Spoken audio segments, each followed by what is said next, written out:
What's up, everybody? Thralls here once again. I'm Necrotic Nick. I'm Jammin John. And we have an album review for you, and probably a moment a lot of rabid death metal fans have been waiting for.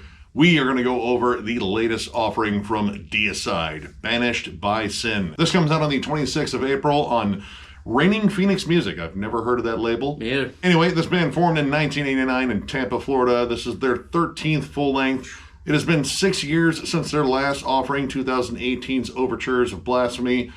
This band, flat out one of the OGs of Florida death metal. Very few bands do that thrashy death metal style like Deicide does.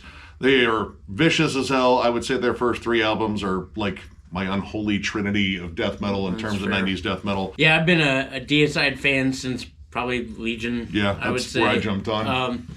And just never really let them go. I've seen Deicide, I don't know, 4 times, I think. Yeah, he's seen him 5 times. I don't know. Just recently. Right. He saw him just recently at the Metal and Beer Fest. Kind of pissed off I missed that set because I heard it was great. But yeah, it was so good. Been a long-time Deicide fan, and I mean, how can you not be? It's a staple of death metal, and this record is no slouch. Now, this is their first one with new guitarist Taylor Norberg of The Absence and Inhuman Condition. And I've seen him a lot here recently with that gentleman, and he has been absolutely amazing live. Now, I want to point out, I am going to talk about the album cover at some point, but definitely not yet. And yeah, we're going to circle back to that one. But going into this, my expectations, honestly, were pretty high. Like, given how amazing they've been live. Yeah. Like, one of the tightest death metal bands I think I have ever seen. That's a bold statement.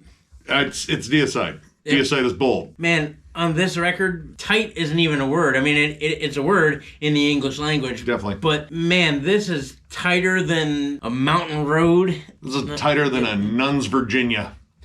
I guess a good way to start this would be from the very first note that they hit on this album, it is balls out, non-stop, unrelenting speed, just a beatdown. Just it doesn't quit. The first song, From Unknown Heights You Shall Fall, dark and sinister are the melodies, but I mean, it's thrashy, there's a galloping D beat, and it's gone. Yeah. It's just it. Breakneck speeds. I gave myself whiplash listening to this album.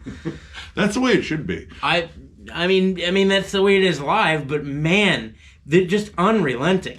I will be honest, I haven't enjoyed a Deicide album this much since probably The Stench of Redemption, which I think is an absolutely underrated album in their discography. But this just kind of capitalizes on everything you love about Deicide. The production here is absolutely fantastic. Both Taylor Norberg and Jermaine Kling, also of The Absence and Inhuman Condition, did a lot of the engineering in here, but this was mixed and mastered by Josh Wilbur, who is got quite a laundry list of bands that he has worked with. And everything on here sounds just tight, crisp. The guitars have a great tone. The drums sound amazing. Like, there's no clicky bass drum. Like, it's a steady, just awesome thud. And man, Steve's drum work, that dude is a machine. Like, a lot of this album is driven by the ferocity of his drum work and just the insanity and tight syncopation of these riffs. I've always liked Steve as a drummer anyway, just not only his precision, but just his unrelenting attack. Like, he just attacks those drums and kind of makes them his bitch.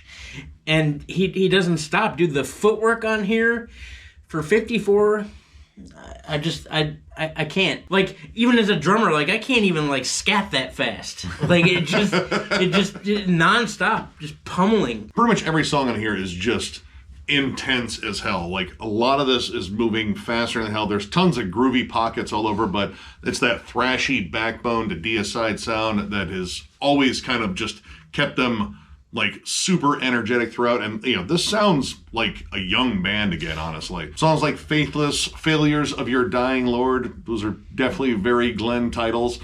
There's a lot of thrash to them. There's a lot of just great heavy syncopation. And it's how they kind of weave that balance between like death metal tremolos, thrashy machine gun riffs, and these big syncopated breakdown moments. Generally, they're only around for like a little bit before they propel you into the next blast beat driven section. But they add like such cool accents and just another part to absolutely wreck your neck to. Yeah, not a lot of slowdown moments. Like, there are groovy pockets. Dude, Ritual Defiled has one of the greatest, like, beat down stomping riffs in it, and it's that and the last track, The Light Defeated, are pretty much the only couple times where it slows down to a more, like, mid-tempo pace as far as the groove is concerned. Banished by Sin has a real super tight stomp groove in it, but really, it's still all moving at the speed of light. Like, even when it slows down to a mid-tempo groove, it never loses the intensity. I have to say, Kevin Kieran and Taylor Norberg make a great guitar tandem. The riff work on here is, again, absolutely tight, but honestly, I feel like Taylor, his presence on here is probably the one that is felt maybe a little bit more, because I have to say, like, in terms of Deicide's entire back catalog, this one might have some of the catchiest melodies I have heard. Now, Deicide's no stranger to melody. There's still, like, good hooks and all their stuff. It's just these really kind of jump out as, like, notably melodic, and I think Taylor's background in melodic death metal, at least with the Absence, I think that's really showcased in his lead work, the harmonies on here. Dude. The lead work on here, whether it is Kevin or Taylor, it is this constant back and forth of just blazing fast, shreddy solos, but with tons of melody to them. Like, this might be the most melodic offering I think I've heard from Deicide, but it's in no way not Deicide. Like, this is still vicious and blasphemous, and it's Deicide. Although, on the song Banished by Sin, dare I state, and it's really weird to say this because it's Deicide, but dare I state that it's brighter? It's a mostly thrashy song. I mean, a lot of this is thrashy, but it's mostly thrashy. But the hooks in here, there's just a section where it just seems like, all right.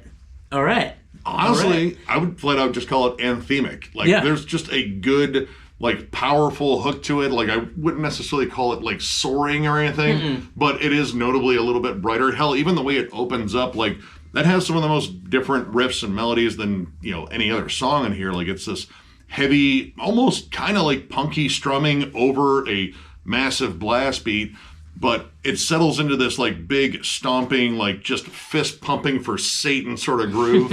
And, like, it has this anthemic quality. Like, this is the one that's just going to get people, like, kind of stomping around in a circle. And I will flat out say, like, it's got great hooks to it. The last track, The Light Defeated, actually has, like, a neoclassical tapping lead on it.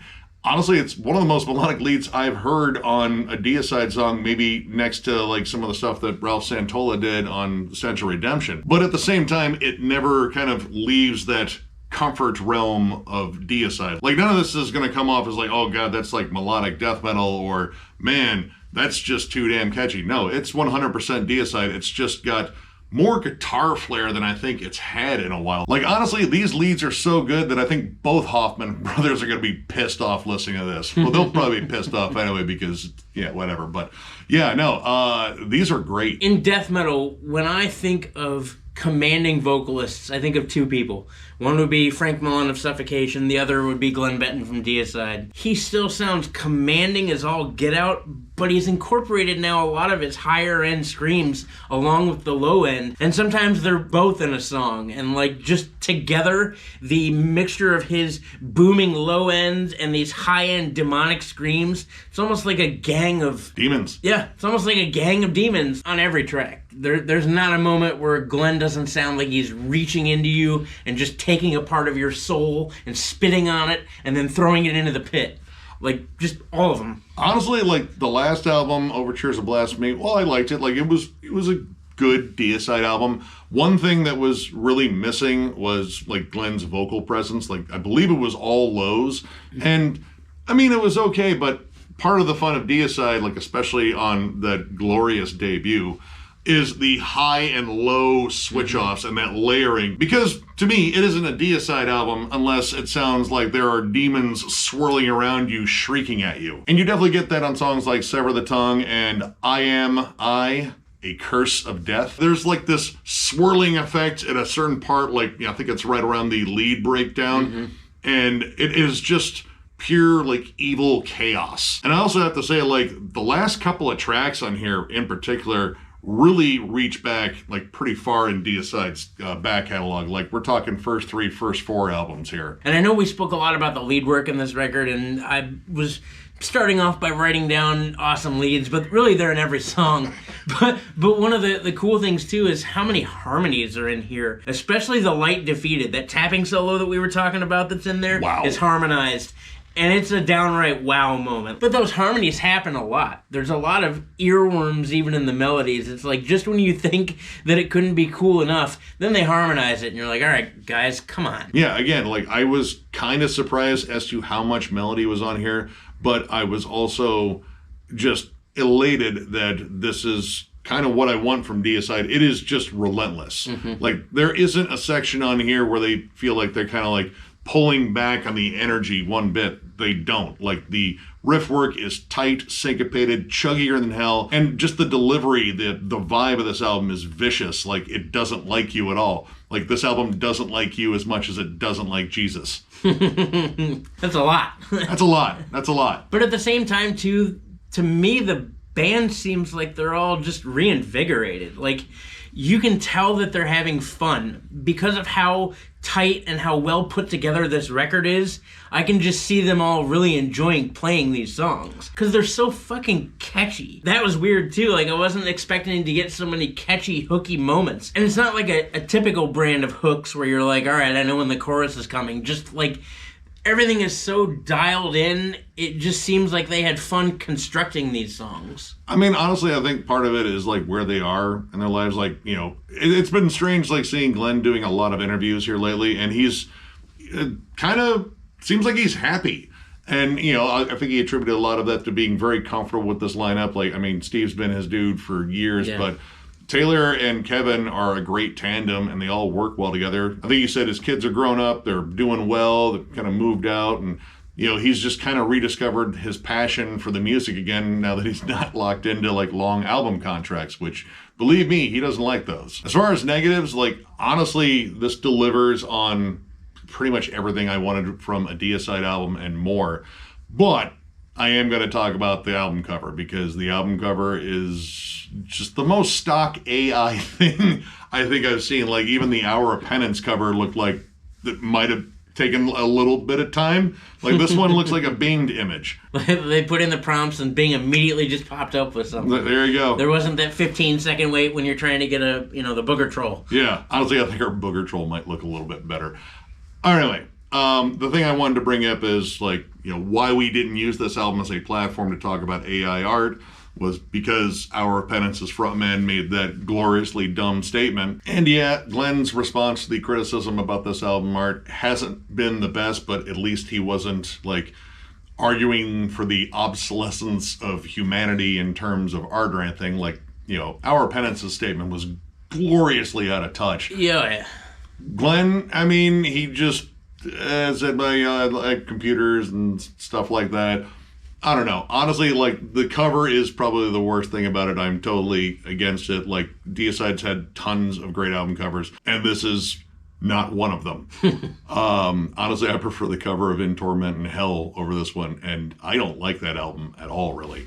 But yeah, that's really the only negative I have about this. Like, this is pretty much exactly what I wanted from Deicide, with a little bit more to it than I actually expected. So overall, I'm going to give this 4.5 stars. Like, this is a non-stop beating. Like, this thing runs at you at full speed, wielding ceremonial daggers and a devil mask. And it's not subtle about anything, and I love it for that. But I also like the fact that this might be, like, the most melodic and catchy album they've written in years. Like, this has a lot of echoes of Stench of Redemption, which I see as, like, one of the last really great Deicide albums. I think they put out good work in between there, but that album stood out to me big time, and this one is right on that level. You still get plenty of old school Deicide on here, again, especially those last few tracks, but there's a lot of, like, reinvigorated energy on here, and I think, again, Taylor's knack for melody, I think it really kind of comes out on the riff work in here. This sounds like they really sat down and tooled these songs and sharpened them like a blade until you can pretty much split a hair. And that is exactly what this does, except it's like a butcher's knife and it's limbs and it's going right through it. And they're Jesus's limbs, I guess. I don't know. We got to keep it kind of themed like that, I guess. But yeah, this is absolutely fantastic. If you're a longtime Deicide fan, I think you're going to love this. And if you like stuff like Malevolent Creation and Vader, you'll also love this. So yeah, check it out. Deicide's back. Hooray. I mean, a lot of what I thought about this record I've already said. It's a 4.5 for me, too. Again, it's just balls out from the get-go and non-stop, unrelenting pummeling.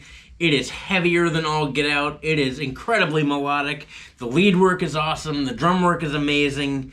From song to song, it felt like somebody had kicked my ass. It felt like I was actually thrown into the pit during this set. If they did this record as a set, somebody kicked me into the pit and I tried like hell to get out and I couldn't. And that's what it felt like. It felt like I was fighting for breath every time I made it through a song. I mean, we stopped this album several times just to talk about it, and I was, wow. And that didn't stop. It just, every song from beginning to end is amazing. Killer lead work. I can't stress enough how awesome the lead work was. The riffs are dimed in. Everything from the low-end, cold, dissonant tremolos to the amazing crawling riffs. Like, it's nonstop. If you're an old-school Deicide fan, you're going to love this. And if you love the newer era of Deicide and you just want to get your ass kicked, it's this record 100%. So definitely check it out. So, if you enjoyed this review, give it a thumbs up. And if you are new to the channel, subscribe, because we do stuff like this all the time.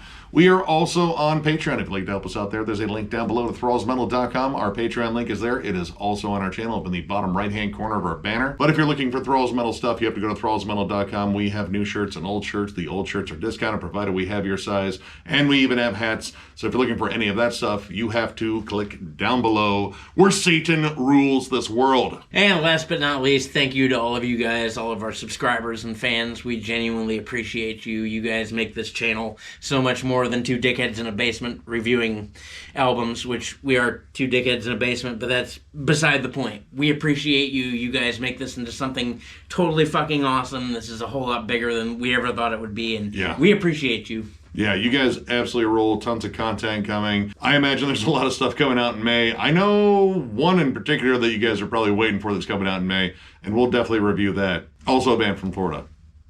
Hint, hint. Anyway, yeah, tons of content coming your way outside of that too. So yeah, thank you once again, because you guys are awesome, and we will catch you later.